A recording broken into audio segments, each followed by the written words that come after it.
Welcome back, guys. This is your quick stretch for runners. So let's go ahead and get into it. We're going to come onto our hands and knees. And we're just going to start here by tucking our toes under. So your knees are directly under your hips. Tuck your toes under and then just come up to open up those feet. If this is too much or you have foot issues, then just lean forward. You can also use a block to lean forward on if you want. Most people should be able to handle this. Nice stretch for the backs, for the arches, and just the toes. And go ahead and clasp your hands behind you, opening up that chest. See if you can get your palms to touch. If you can't, that's fine. Or maybe you're not this open yet, go ahead and grab a strap or a towel to use to open up that chest and those shoulders. Sending that heart forward. Breathing. Always breathing. Nice deep breaths. Good. Unclasp your hands. Gently come forward onto your hands and knees. Wrists are directly under your shoulders. Knees are directly under your hips. Now let's go into some cat-cows. So cow, letting your belly sink toward the ground, pressing through your hands, keeping your shoulders away from your ears, looking forward. Hips are up toward the sky. And then exhale into cat. So your ears are next to your biceps, your hips are tucked under, your belly's pulled in, and your back is stretching up toward the sky. Again, inhale into cow, exhale into cat. I like to exhale with my mouth open for this. Inhale, and then exhale through your mouth. Couple more. Inhale. Exhale. Inhale. And exhale, cat. Get all of that air out. Good. Coming back to neutral. Tucking your toes under. Now coming up into a nice downward dog here. Nice deep breaths. You can pump out your feet. Bring one heel up. Bend that left leg. Feel that right leg open up. And then switch. Do the same with the right. Right leg bent. Very nice. Good. Now pressing both heels down toward the ground. They may not touch all the way. That's fine. Your hips are up nice and high. Your shoulders are out of your ears, nice and relaxed. Your ears are next to your biceps, and the eyes of your elbows, the inside of your elbows are facing one another. Nice deep breaths here. Now lifting up your heels and then pointing them toward the left. So they're pointing in the same direction, then try driving down your heels from there. Still keeping your shoulders square here. And breathing. Good. Might feel that right side body open up a bit here. Now the heels come up to center and then move to the right side. Feel it in the left side body and in your legs, different muscles in your legs opening up here. Good. Now lifting up those heels, driving them down one last time, looking toward your hands, and then walking your feet forward. If you need to bend your knees, that's fine. Feet are about hip-width apart, and then just let your body hang, cradling each elbow in the opposite hand. Make sure your feet are wide enough so that you feel balanced. You can gently sway side to side if you want. Just let gravity do the work here, pulling your upper body down, relaxing your spine and allowing space to be created in your spine with gravity pulling it down. Good.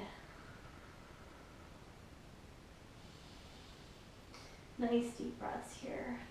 Feel those hamstrings really fire up. If it's too much, again, bend your knees slightly. That's totally fine. For more intense stretch, straighten out your legs. Good. Now releasing your hands. And then what we're going to do is lower yourself back down on your hands and knees just for a moment here. Wrists are directly under your shoulders. Send your right foot back and then drive through that heel toward the back of the room. You should feel a nice opening in your calf here. Good. Feel that opening up and stretching. And by the way, if anything, if you have maybe one side that's really tight or something feels really good and you're not ready to come out of it, just pause this and do it as long as you need to, and then come back when you're ready. Good. Belly's in for this, protecting the back. Bringing that leg in now, and now stretching out your left leg. Oops, kind of off my mat, I'm gonna move forward. And then pressing through that left heel, keeping that spine nice and long here, belly's in. Thinking about if you need to adjust like I have to, where your wrists are directly under your shoulders for this. Really pressing back, opening up that left calf, trying to keep that other leg in a 90-degree angle as you press back. Good. All right, and then coming back to neutral tabletop for a moment. Now what we're going to do is just come back into a plank for a moment. If you want a different way of coming into a low lunge, that's totally up to you, but I like to come into plank and then bring one leg forward in between my hands into a low lunge here. All right, now you can lower that knee if you want, untuck those toes, and really think, okay, that's awkward, really think about this inner thigh area driving down toward the ground. You should feel a nice opening right in your front hip here. That should feel really good after a run. Breathing, keeping that belly in, just feeling a nice stretch here after a jog or a run. If you run regularly, this should feel good, even if your run was yesterday, or maybe you just want a nice stretch. This really could work for anyone, but it is specifically if you just had a run. Just a quick stretch. Now, we're gonna just shift our weight back onto that left leg, flexing that right foot, and then sitting back slightly, supporting ourselves with our hands. Now, if this is too much, if that's too much, get some blocks or books and to support yourself here.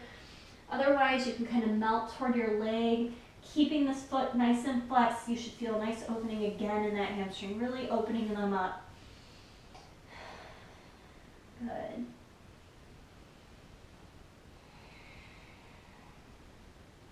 Very nice.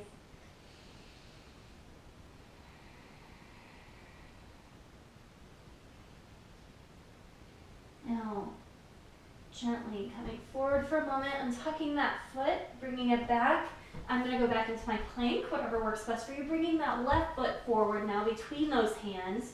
We're going to do our low lunge here now. Dropping that knee and tucking those toes. And just feel that nice, that you're pressing your right hip down toward the ground. And I should have mentioned this before, if that's too much, you can come up to here as well. That's totally fine. Use blocks, do what you have to do, okay? Releasing your right hip down toward the ground. Noticing if one side is tighter than the other. That's normal. There's always one side we favor more than the other, whether we realize it or not. Good. One more breath here. Now sitting back and then bringing those left toes up into nice flex here. Good. Opening up that left hamstring. Again, if you need the blocks, use them. Good. Really feel that hamstring open up. One more breath here. Good. Now coming forward slightly, untucking that leg behind you. And now we're going to just come to a comfortable seated position here. And you can sit cross-legged if you want. You could stack your legs if that's doable for you. It may not be totally there, that's okay. Or you can just kind of sit where I like to sit them kind of intertwined. Your feet, your legs might be up, that's totally fine. You can even put some blocks under there. And all we're gonna do is just melt forward a little bit. Now you don't have to come as far as me, maybe it's just here. Maybe you get a block and you rest your head on it. Whatever feels good, but this should feel really good on your outer hip right now. Just feel that outer hip opening up right now because my left leg is in front. I feel it in my left hip. So just take note of what hip you feel the opening in a little more, maybe more than the other. One more breath here. Now gently coming up and then switching your legs, and whether it's crossed or stacked or whatever, just switch whichever leg is on top or in front, and then come down to do the same on this side. Feeling if that maybe now for me it's this hip because my right leg is in front. For you it might be different, whatever it is, just really try to get both sides even. That's the goal, getting them evenly relaxed. Good. Bringing yourself back up. And then last thing here, we're just going to come into a nice straddle. Your feet can be straight up, or you can turn out so your knees are toward the back wall a little bit. It's really up to you. Either way, I'm going to do it with my toes straight up. And you can walk forward. Oh, hi, Chester. Hey, buddy. And you'll feel a nice opening in the inner thighs here. So just getting those inner thighs. We got the front, we got the outer, and now we're just getting the inner for icing on the cake. Right, buddy? Good. And again, you don't have to go this low. You can come here, and that should feel really nice right here. Just opening up those hips. Those hips work really hard when we run, so taking good care of them is really important and will make running in many ways easier for you. Maybe not every way, but it'll be easier on your body. All right, and now with that last exhale, coming back up to seated, bringing your legs in. Thank you so much for joining me for your quick stretch for runners. Please feel free to subscribe to my channel if you haven't already, and I will see you guys next time.